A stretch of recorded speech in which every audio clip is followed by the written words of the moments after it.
Why faith has always been a part of softball.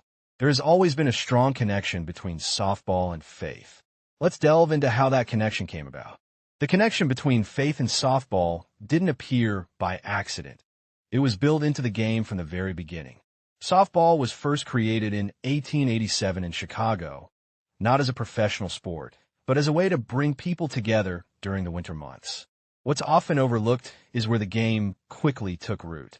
In its early decades, softball spread primarily through YMCAs, settlement houses, schools, and churches, institutions whose missions centered on character, discipline, and community, not entertainment.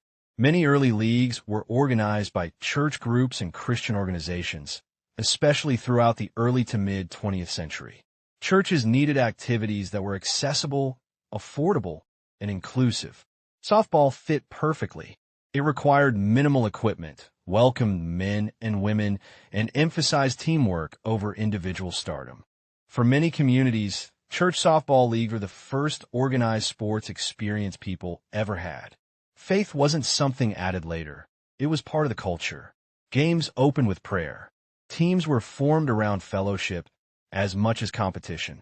The sport became a space where values like humility, perseverance, service, and grace were practiced weekly, not preached abstractly. As softball evolved, especially with the rise of women's and collegiate play, the spiritual roots didn't disappear. They simply matured. Competitive environments intensified pressure, visibility, and expectations, but those same pressures made faith even more relevant.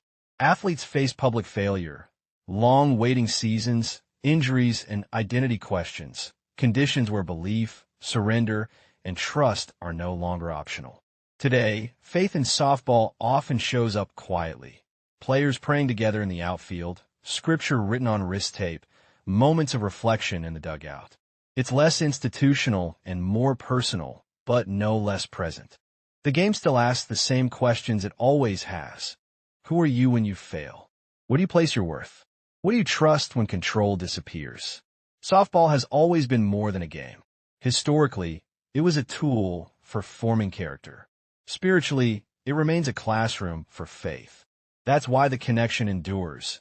Not because softball is religious, but because it consistently places people in positions where faith becomes necessary. And it always has.